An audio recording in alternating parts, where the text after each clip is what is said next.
Welcome to the Crack House Chronicles, your favorite true crime podcast. I am Donnie, and with me is a man who once posed nude for a magazine, but the store clerk still asked if he'd be paying cash or credit.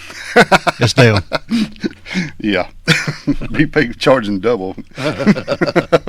Oh, yeah, that was good. He has no words for that one. No, that kind of got me. I was sitting there going, where's this going? Where's this going? Yeah. I wouldn't get very much, I'm afraid. You can imagine the blank stare you got when you just like, yeah, I want this magazine. We trade out. OnlyFans live right here in the store. Yeah. It's only going to cost you this magazine. I still expect to get paid. Yeah. Come on, chalk it up. What's going on, dude? Same old, same old. You know it, bro. Oh, that's right. It's a good day. It was rocking and rolling on this beautiful day. I'm telling you. It's a good day. It is. Good day to record and get an episode out for our wonderful, wonderful listeners. Yeah, that's right. Even though it is a short week, we still come through. We did. You got any good shout-outs? Anybody you want to talk about before we get going, dude? Well, just a little bit. I'd like to give a shout-out to one of our friends down in Reedsville, North Carolina. It's Francis Moore. Thanks for listening. Appreciate you. And there you go. Yeah.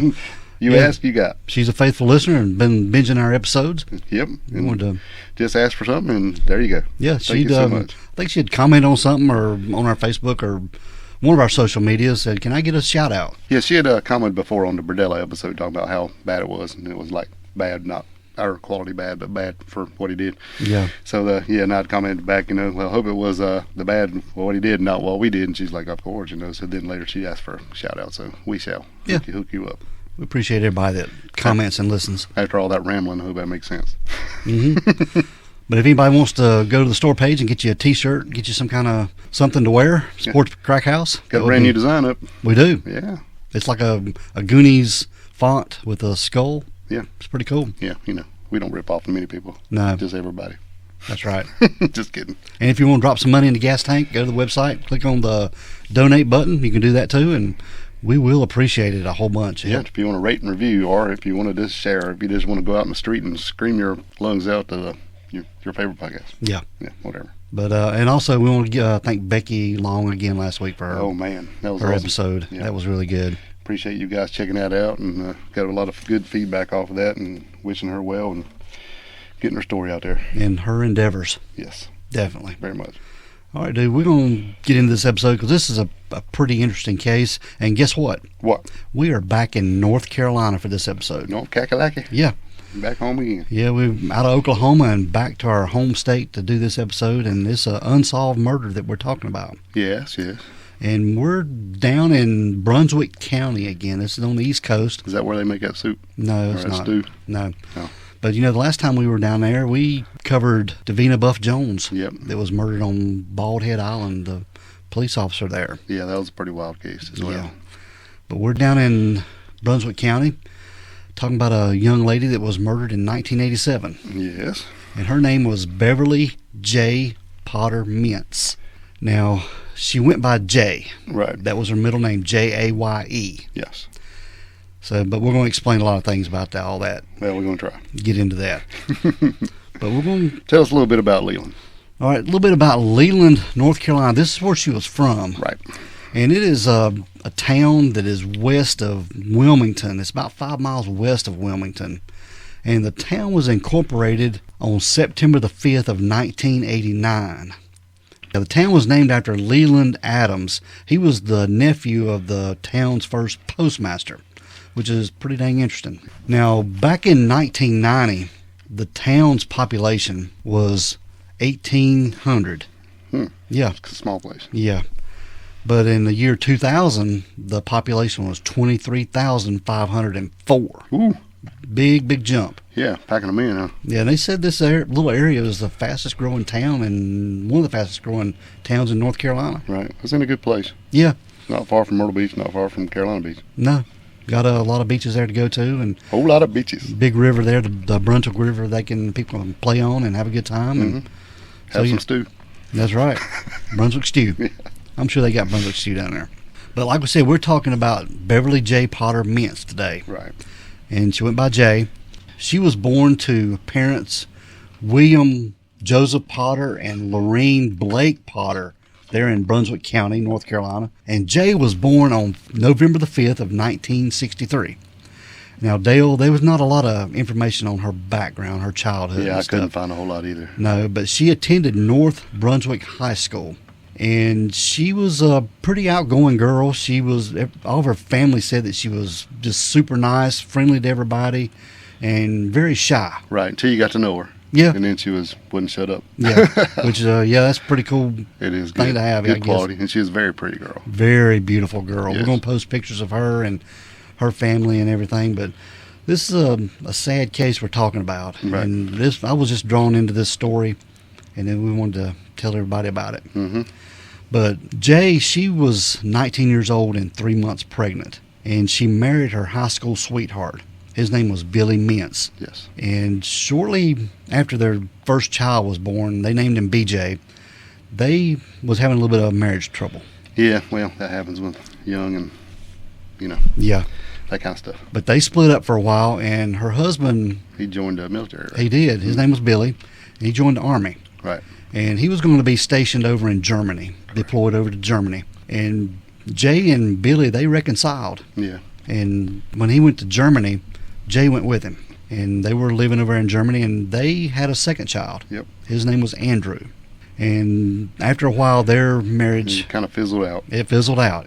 So Jay, she moved back to North Carolina Mm-hmm. and left her husband, Billy, there. And she brought the two boys with her. Yes. Yes. At the time, this was 1986. She moved back in November of 1986 to Leland, North Carolina, back that area where her family was. Mm-hmm. And her and her boys moved into a small house that her family had owned since 1923. Yeah. This house was a little small gray cottage, and it was on Village Road there in Leland. It was on the corner of Village Road and Dresser Lane. And it was about a half a mile from her family, her parents there. Next door was a florist. Right. And just right down the road was a restaurant. So there was a pretty busy road that she lived on. Mm-hmm. And she lived with her cousin. Her mother had a twin. Her daughter Yes. lived with Jay And her two boys. in the same cottage here. Yeah. Yeah. It was a cute little house there, right there on the main road like we talked about. Mm-hmm. So this was in November of 1986. So going into 1987, Jay was getting back on her feet, Dale. Mm-hmm. She had landed a job, and she was making her way and providing for herself and her two boys. Yep. Doing good. And she'd got a job working in Wilmington, which was 5 miles away. She was working at a Hong Kong restaurant. And doing well. Yes, she was. She was actually doing well. So I imagine that, if her family owned the house, she probably didn't have to pay rent or anything like that, which helped out a great deal. Yeah. That's what I'm assuming. Yeah, we don't know that for sure. No, but I would think so. Well, and they would probably help her out any way they could. Yeah, absolutely. We're glad to have her back home, her and the grandboys. Mm-hmm. Grandboys, is that a word? Grandboys? Her grandbabies. Her grandchildren. Yeah. They were both boys, so I was saying grandboys. That's right. But she was separated from her husband, Billy, who was still over in Germany. Yes. But while she was over here, she was working and stuff, and she was trying to get back in the dating scene a little bit. Mm-hmm. Seeing different guys, and she had started dating the owner of the restaurant. Yes. His name was David Wong, W-O-N-G. and he was 15 years older than her. Right. Yeah. And a pretty successful restaurateur. Yeah, Is that a word? that's right. Okay. But she had also started dating some guys that were her age too. Yeah. Just getting out there. Playing the field, as you will. Yeah. Just love, sticking her toe in a dating pool. Mhm. How about that? That's right. Yeah. And in early 1987, she had placed an ad for a waterbed there in the local newspaper. Right. Yeah, she had saw that the local newspaper was offering a free 1 month ad, and all you needed was a phone number to show you're a resident. And then you could put your ad in there and they would run it for free for a month. And she was going to sell her queen size waterbed. So she had listed it for sale. Mm-hmm. And then after a month with no takers, she noticed that they were still running the ad, or where you could do a free ad. So she talked to her mom, and they used her mom's phone number and run the ad for the second month. Which is pretty smart. Yeah. Very smart. Oh, yeah. Mm-hmm. Gotta get that free stuff, man. That's right. Hopefully she can get some takers to buy this waterbed. Yes. So we're moving up to actually February the 23rd of 1987. Yes. Yeah. And like we said, this waterbed was listed under her mom's name in the newspaper. Mm-hmm. Now it was Well, it around. was listed under her mom's phone number. Yeah. No names. No name. It was just a waterbed for sale and a phone number and a price. And $150, yeah. Yeah. Very small ad. Man, I'd bought that. I used to have a waterbed. I love that thing. You did? Yeah, it was huge. Hmm. Yeah, it had the baffles in it. It wasn't that free flow stuff. It had to throw you out on the floor. It had baffles in it. It was nice. The one with the pedestal and had the drawers underneath. Oh, yeah. Yeah, and then it had to be like the mirrors on the headboard and all that fancy mess. Oh, yeah, that's typical 80s right there. Yeah, got that. A couple shelves back with a big mirror in the middle of it and all that mess. Put all your stuff up there. Yeah, it was cool. Oh, yeah. I'm sure that's about what probably hers would have looked like, too. Yeah, it was cool. Should make a comeback. Yeah. But we're moving up to February the 23rd, Dale. All right. Of 1987. Here we go. And this was about 9:40 a.m. And this is when Jay's mom got a phone call. Yes. About the waterbed. Mm-hmm. Somebody was asking about it, wanting to look at it and probably purchase it. And she told the guy where Jay lived. Yeah, give her directions to her house. Yes. And when she got off the phone with him, she called Jay and told her what had happened and said, Let her know this guy's coming. Yeah, come over and look at the waterbed. Well, Jay had told her mom that the bed had already been sold. Yeah, a friend of hers mother was interested in the bed, so she had already promised it to her. Yeah. Yeah, but her mom didn't know this at the time. No. And looking back now, if she would have called her mom pre-head and told her the bed was sold, this would have been a whole different story. It could have been I don't know. I really don't know. I'll retract that because I ain't so sure that. Well, anyway, let's just talk about it. Yeah, we'll just keep getting into it. And yeah, sorry, I didn't. We'll let everybody make up up their own mind about what happened. Yeah, because I don't know about this. But like I said, Jay told her mom that the bed had just sold, but the guy was going to show up anyway. Right. So just he tell didn't him. have a cell phone, and you can't call him on the way. No. So she just just tell him, it's already been sold, and he should understand. And Star 69 wasn't invented either. Nope, 1992. I looked it up because I'm like, they could have got his number, but no, they couldn't. Nope. So the guy was just going to show up at Jay's house, and she was going to tell him that, she had sold the bed and just explain to him, and that would be the end of that. Anyway, for those who don't know, the Star 69 on a landline was a number. Someone could call you, you hang up, you hit Star 69, and it would give you the number of who just called. Yeah. So, I don't guess that's a cell phone thing. So folks who, landline phones now, you know what that means. Yeah. Star 69, that was a good thing. That was the end of prank phone calls. You couldn't call anybody and ask them for a refrigerator. That cut that out. That cut that out, didn't it? First time you do it and they call you back, you're terrified. Yeah. What the heck? Yeah, sorry. I didn't mean to get a sideline, but yeah. That's all right. But now, Dale, with this phone call of Jay and her mom, this will be the last time they ever talked. Yeah. This will be the last conversation they had. And it was a few hours later. This was around lunchtime, around noon. Lorraine and her sister, her name was Laura. Yes.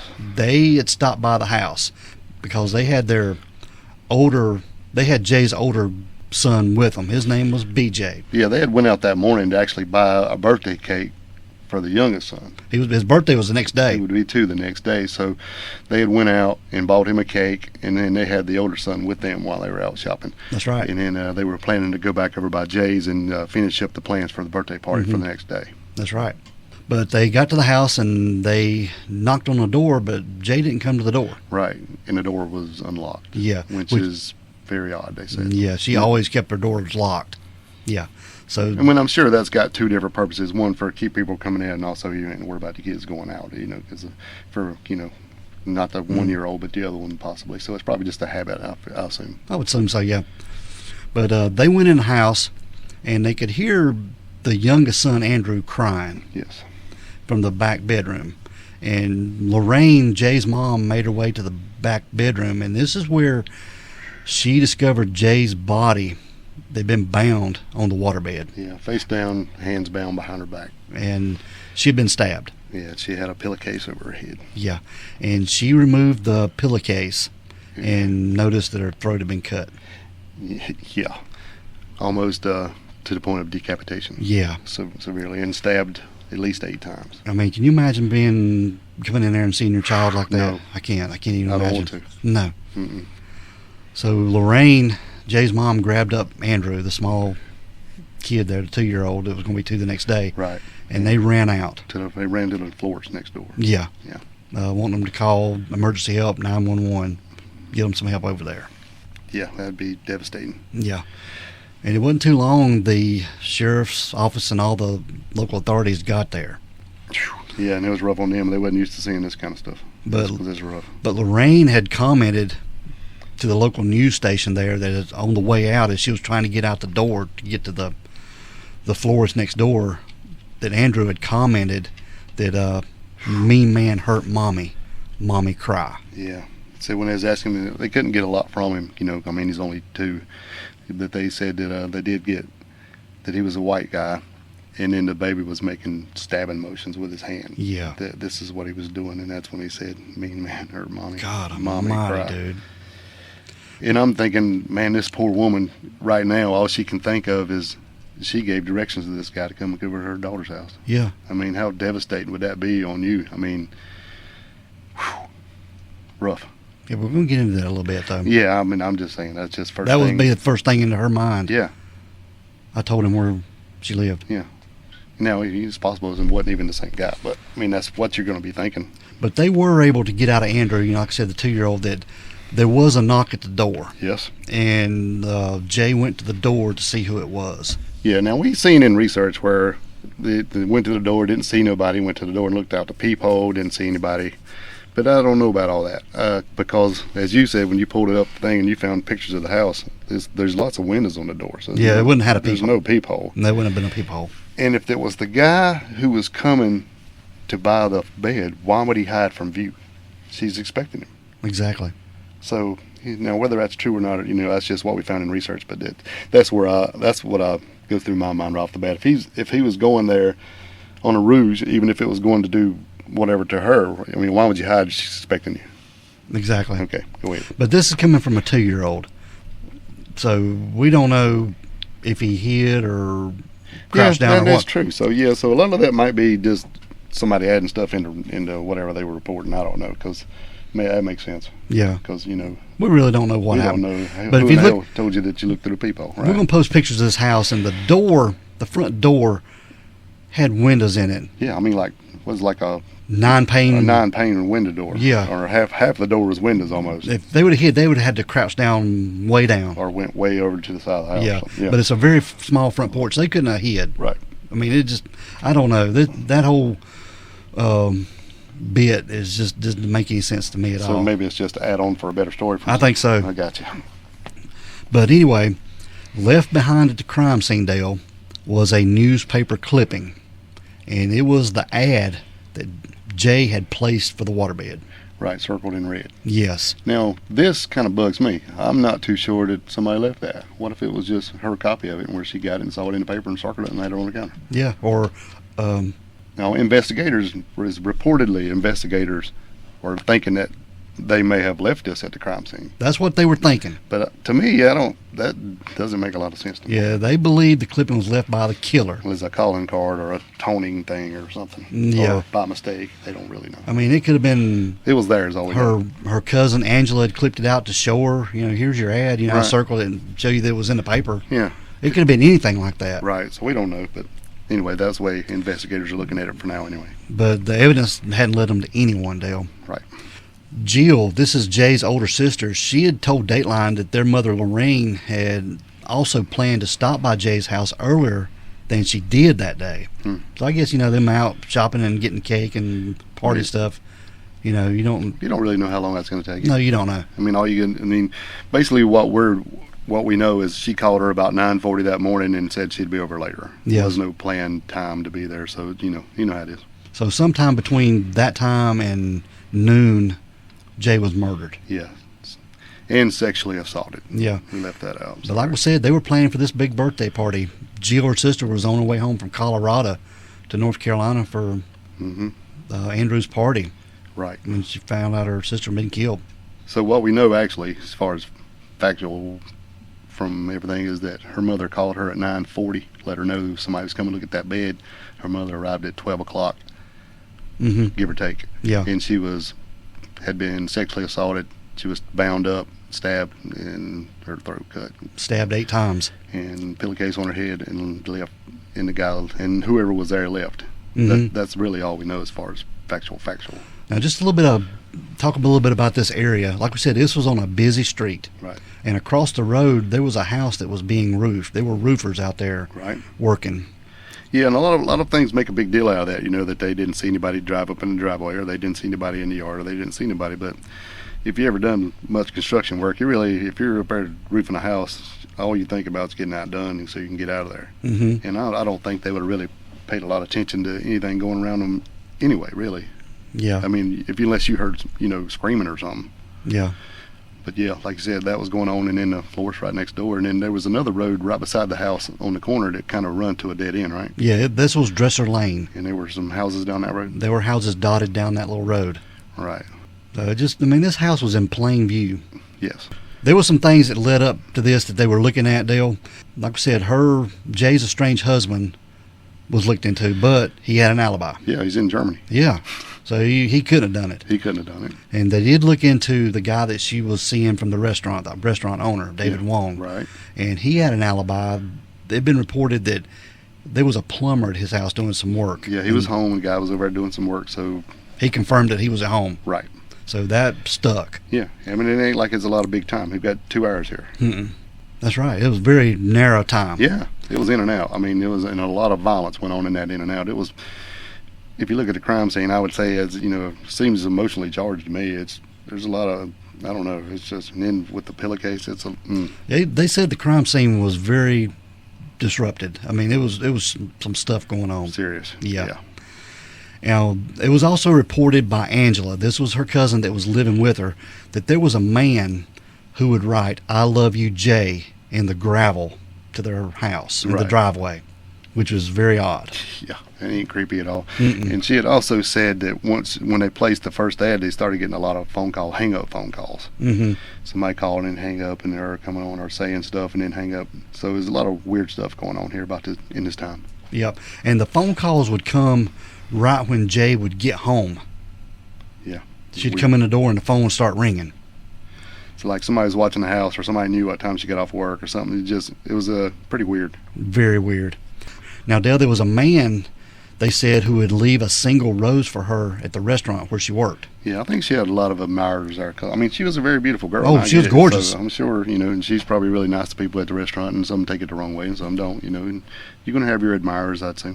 But Jay, she had a quiet demeanor and was always kind to everybody. And I'm saying, the rose is not near as creepy as writing "I love you" in your gravel in your driveway. That's very creepy. Yeah. Yeah. Because now you definitely know where I live. Yeah. Now, about a week before Jay was murdered, her cousin Angela walked by her bedroom, and she noticed that Jay was kind of upset, Dale. Yeah, she was laying on her waterbed. Yeah. And she asked her if everything was okay, and Angela later told reporters that she told her that she had had a dream about a strange man that was trying to kill her. Yeah. Wow. And after she was killed, Angela just couldn't shake what had happened. Yeah, I'm sure that rocked her, man. Yeah. And it was like Jay knew something was about to happen. Crazy. Yeah, that is crazy. Now, Dale, there was some DNA that was left at the crime scene. Yes. There was no fingerprints found. Right. It has never been disclosed what type of DNA, as far as I could find. No. But I'm assuming at least semen, if she was sexually assaulted. Yeah, but you'd think if it was a big scuffle going on, there would have been some hair. Right. Maybe some blood. If he's stabbing, a lot of times you cut your own self. And if she scratched him, it could have been his cells under her fingernails. Correct. Yeah. So, but they never really disclosed exactly what it was. No, this is 1987. They still haven't disclosed that. Right, but at least they got some, and I'm sure that was pretty early in the DNA game. But what baffled all the investigators was that, and Jay's family, is the killer was able to get in the house and out of the house without anybody noticing him. Right, and they also said, I saw today, earlier, that they said there was definitely no forced entry, no prying, nothing, no windows broken, so definitely, if they had a key, they were definitely let in the house. Yeah. At this point, actually, it could have been anybody show up, and she would assume it was the waterbed buyer. Yeah. Right. What if the waterbed buyer just didn't show up? Right. And it was somebody else, totally random. Right. And plus, I really don't know. I mean, I'm just thinking out loud that if the waterbed buyer guy calls, okay, I'm going to check on this waterbed. Okay, well, you can go over and check it out. Is he going to be there in 2 hours? I mean, is he going right now? Is he just calling to check on it? I'll be by later. I mean, I don't know. It's not like now where you can call on your cell phone as you're pulling in the driveway, Yeah. There's a whole lot of ifs in here. Mm-hmm. And a lot of stuff they haven't let out. Right. Yeah, they ain't telling us nothing, really. Just except what I told you earlier, we got as facts. So this case just went cold, really. I mean, they thought right off the bat that, our family was like, they'll solve this today. I mean, that's what they were thinking, yeah. Yeah, they were doing, and I'm sure the investigators like, well, we'll narrow this down pretty quick, but as of today, they still don't know anything, really. Or at least we don't know. I did see an interview where they said that they do have some leads and they do have some suspects, but they are not telling us anything. No. Now, there was a forensic investigator from Fayetteville, North Carolina. His name was Dr. Maurice Godwin, and he thinks that somebody was watching her. Yeah. Watching her close, watching her actions, who was coming and going from the house, knowing there wasn't a man in the house, and what was going on that day. Right. Yeah. Because, I mean, they went ahead with the main suspects, and they ruled them out right away. Yeah. And that's where we kind of get into some deep waters here as far as talking about the waterbed buyer was or was not. To me, I don't think that's who it was. No. And another crazy thing about this was Andrew, the 2-year-old, wasn't harmed at all. Right. So I guess the perpetrator didn't think that he would be able to identify him. Right. So I would assume he's not a friend of the family. Exactly, because he could have probably told ID'd him, yeah. Right. That was Uncle Bob or right. John, Bobo or whatever they would Joe call down him. the street. Yeah. Somebody he didn't know. Right. Just that it was a white guy, and that was it. Right. Now later, many years later, because this is definitely a cold case, they did purchase An MVAC machine. An MVAC machine, and there was only one of few in the United States. I think 30-something maybe. Yeah. And then right away they started using this stuff, and they did find some more DNA, but they still ain't told us nothing. And they run it through Parabon, I think that's who. As far as it's a DNA profile machine or a program where it kind of gives you your background, where your ancestors are from, and it can kind of give you a photo of what you may look like. Yeah, a profile. Yeah. It's kind of like what they used in Faith Hedgepace. Wasn't that right? Yeah, Faith Hedgepace. Yeah. In Carolina, and man, when they first run that, and everybody thought it was somebody else, it was like, this is not him. But when the guy was finally arrested, it was pretty good. I thought, Yeah. it's close to what they're doing. But the thing about what drives me crazy is they do this stuff, and they have this stuff, but they won't share it. No. And I get it if it's a fairly new investigation, but this old, why would you not want help? If you have a photo, why not? I don't know. I mean, why do you think the guy's going to run away? I mean, I don't know. That kind of bugs me a lot. But the DNA hadn't been matched to anybody, which makes me kind of wonder if the one who done it may be dead, didn't have a family much, and nobody has submitted any kind of DNA from that family for anything. Yeah, and we don't know a lot about the investigations because, like we've talked about this, especially down that dead-end road. If there were several houses down that dead-end road, we don't know who lived there. We don't know if they even talked to those people. As far as what we know for sure, I mean, you would think as an investigator they would have talked to everybody, but hell, it could have been somebody down there that had been watching. It'd been easy to watch from there. Yeah. It would have been easy to walk up there. No car needed. You don't need a car in the driveway. Nobody's seen a car approach. That's why, maybe could have come in from the back, come up, knocked on the door. She thought it was the waterbed guy, went right in. Because he would have been watching. He'd know that she was there by herself. Yeah. She'd know there's no man in the house. She would know that the cousin is probably not there. I'm assuming by cars in the driveway. I'm sure that the girl had a car or whatever. Mm-hmm. But that would make sense to me more than someone coming to buy a bed. Yeah. And it said basically the knife, the nylon rope, and everything was brought by the killer. The knife was taken. It was not on the scene, but the rope was there, and it was definitely not a rope that he found in the house. And this guy that left, he would have had to have left bloody. Yeah. He wouldn't just... He ain't going to go out and get in his car. He ain't bringing a change of clothes out there. I mean, yeah, it would have been a mess, I would assume. Yeah. Makes me wonder, too, I did check the weather history for that day, and the high that day was 63 degrees. The low the night before was 35. So it's kind of a cool day. It would have been a cool morning. It was sunny, but cool. Yeah, would he have had a jacket that he could have put back on and put over him as he was going back out? Could have had a hoodie on. You Yeah. never know. I mean, I guess. Yeah, it's a whole lot of speculation going on here, but we're just trying to find something that makes sense to us. And I just wonder, they hadn't let all this stuff out, and I just wonder if he could have went out the back door, because there was a back door on this house. Yeah. If they found blood going out the back door. We don't know. We don't even really know about how much blood was everywhere. We just heard it was a really horrific crime scene, but as far as on the door jambs or door handles or anything going out the door, and I'm sure if they found no prints, he would probably had gloves on, I assume. Yeah. I could be wrong. But, I mean, not even about smears or anything. Nothing. Nothing. Now, in the year 2000, Jaye's story was featured in USA Today, and hundreds of law enforcement officers across the country had called Brunswick County Sheriff's Office saying they were dealing with a similar murder. And Lieutenant Israel West, he told Dateline that possible connections to these murders were investigated while several women were murdered in a similar way, but no evidence led to a killer. Jaye did have a cousin. Her name was Renee Braswell, and she was living in Texas at the time of this. And she was reported saying that she assumed the killer would be caught the same day. Yeah. And she just couldn't believe they were years later that they were hoping for a killer to be caught. Yep, don't know anything. If they do, they ain't saying. But they were close. Renee and Jaye, they were very close. Right. And they rode horses together, and they could talk for hours and talk about anything. Yeah, and back then, you wasn't doing it for free. No. She's called North Carolina to Texas. That's a long distance, brother. And they were paying the bills for that, yeah. Yeah. But they don't consider Jaye's case a cold case. It's just unsolved. Well, they must know a lot more than they letting us know. Yeah. I just feel like this case could have been solved back at that time. I'm telling you, and it's not like they hadn't been doing anything or they've just been sitting on their ass down there, because they have like 22,000 pages of stuff in their investigation files. I mean, that's a lot of work. I mean, it's been a lot of years and stuff, but you got 22,000 pages and all you can tell us is there was 2 hours and then she's dead and died of a horrific death and we don't know nothing. Yeah, they haven't released a name at all. 22,000 pages? I know. They haven't released any names at all. No. Well, they ain't released hardly anything. But they did interview a lot of people around and talk to a lot of people that lived around the area. Well, hell, if you had a page on everybody in the damn county, it wouldn't have been but 1,800. That's right. And you got 22,000. That's true.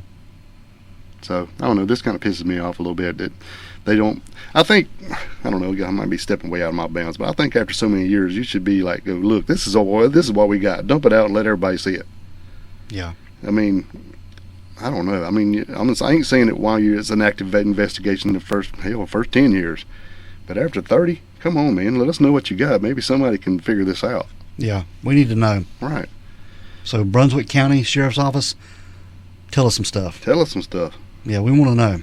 This girl deserves some justice, man. Her poor mom, man. Yeah, her mom, she passed away. Yeah, now she did. She used those grandkids to keep her alive. I think she adopted them and raised them grandkids. Yeah, she did. Them 2 boys to give her something to live for. Because I'm sure that she was eat up with guilt, whether it was her, and it may not even have been nothing she did. No, but she honestly believes that she talked to that killer that day and she told him where her daughter lived. Yeah. And she lived with that. It was tough. Right. And that would have been possible, but I don't know, dude. And if you're going over there to get a bed, you're going to be driving a damn truck. Trust me, your water beds are not small. I mean, you got to have the frame and all. It ain't like you're just going to roll the mattress up and stick it in the trunk. And you're going to have help. Yeah. So, I mean, if he was going by there just to look at it, maybe he would just swing in there and look at it and say, "I'm get it," or whatever. But I have a hard time believing that that was the killer. Yeah. I could be way off base, but in my head, it's just that just doesn't make sense. Nobody noticed anything. Nobody saw anything. I mean, and I get it, because if it's a busy road, you're not really looking in people's yards when you're driving up and down the road. You don't. And if there's a car there, you wouldn't notice, and you didn't know if it'd be there or not, or if it should be, unless you just somebody who knows the family real well, and you still wouldn't think nothing about it. I wouldn't think. I know. And the roofers across the street roofing the house. Yeah. Would they have noticed anything? Like I said, the only way they would know if they heard somebody, scream out or yelling, and then some guy runs out of the house covered in blood. Yeah. And then, that you might get your attention. But I don't know. It just, I'm kind of more of the kind of what you were thinking that, maybe somebody that was watching close by could have been in that neighborhood. Yeah. Went out the back. Could have parked over at the floor. Well, I don't know, dude. You're not going to go running out covered in blood. And I'm sure he didn't go take a shower. He wouldn't have had time. He didn't bring an extra set of clothes in his backpack. No. I'm sure they would check the sinks in the shower and everything. You'd for think. blood. And, We won't know, do we? no, we don't know because they won't tell us. No. This is very frustrating to me, but it's awful. This is just a terrible case. But like I said, Lorene and her husband, they did adopt them 2 boys and they raised them. Yep. And that did give them some life and a purpose. Yeah. Because Lorraine was quoted as saying she could see Jay and those boys every day. She still passed away fairly early. She died on June 9th of 2007. She was 63 years old. That's young. Yeah. Yeah, she lived with this, and she went to her grave not knowing what had happened. Right. And then one of the main investigators who poured everything he had into it, even staying to investigate on his own time after he retired, he passed away too before it ever done. And then I seen an interview today with some of the sheriff's department, and some of those folks, had worked with him, and they were kind of making it their mission to at least try to get it solved for him and the family, because that fella had put so much time into it. When a lot of those, and I think at that point when this interview was done, that they were saying it was 19,000 pages, and this guy had done so much of that. So there are people who care and trying to get it done. But come on, let us help you. Mm-hmm. Yeah. I say it like I'm going to run down there and see what's going on, but you know what I mean. I got you. I get it, man. Yeah, especially if you have that DNA generated photo. Yeah. I don't know. If you got DNA, maybe it just looks random white guy. I don't know. Maybe that's why they didn't post it. Maybe it just looks like everybody else in the county. I don't know. Or random white guy, And another thing I thought of, too, was exhumation. Exhumate Jay's body and see if they can find anything. Right. There's been bodies exhumed years later and they found stuff. Yeah. See if you got anything under her fingernails. See, especially with their new technology they got. It could be done. Right. Absolutely. And another sad part of this too, the guy she was married to, they were separated. His name was Billy Mintz. Yeah. He was the one in Germany. Yeah. He passed away at the age of 29. Wow. After Jay's death, he had remarried a few years later. But he died on September the 8th of 1993 of carbon monoxide asphyxiation. So we don't know no details on that either, right? So that's all that was. Right. That's all they've told. That could have been a lot of different ways. Yeah. I won't speculate. Also, Dale, Jay's family, they created a Facebook page. It's called Justice for Jay. And this is where people can continue to make a plea for anyone who may have any information that could lead to a break in the case. Just begging somebody to come forward. Yeah. Yeah, like the investigators. Mm-hmm. That's right. And I don't mean to be slamming them, because I know they're working their ass off and they're trying to do stuff, but I just do not understand why, after all this time, you won't give out. If you know some stuff, and you may not. I'm trying to give them the benefit of the doubt, but come on, man. 20,000 pages. Something's in there. Let us know something. 20,000. Now, this Dr. Maurice Godwin, he also said that he believes that the killer's name is written on those pages somewhere. He believes that. He did have access to these files at one time and was able to look through them. But he believes there's a stalker and somebody was watching her very close, knowing her comings and goings and what was happening. Yeah, knowing her schedule. Knowing that her cousin Angela wouldn't be there at that time. Yeah, it makes sense to me. Yeah, they knew. Yeah. That's why I have a hard time believing that it's the waterbed guy. Yeah, it does. Yeah. I mean, would Jay's mom, Lorene, tell the person on the phone that, yeah, Jay is there by herself. Go look at the bed. Yeah. Take your rope and your knife. Yeah, make sure you take all that stuff with you. There ain't nothing there. Yeah, nobody's there. Yeah, no, that's just crazy. No. Yeah, I don't know if it's the waterbed caller guy or not. Yeah, I don't know. It didn't make sense to me. No. It's just a bad coincidence of timing. Yeah. In my opinion. And also, Jay's father had passed away too, so the whole family is gone. But Jill, her older sister, Jill Watts, still hopes and every day and for some kind of resolution to this. Yeah, and I'm sure her cousin was probably pretty shooken by this too. Yeah. But that's her house. Yeah, but if anyone has any information that could help solve Jay's case, they are asked to call Lieutenant Israel West of the Brunswick County Sheriff's Office, and his number is 910-253-2777. Yep.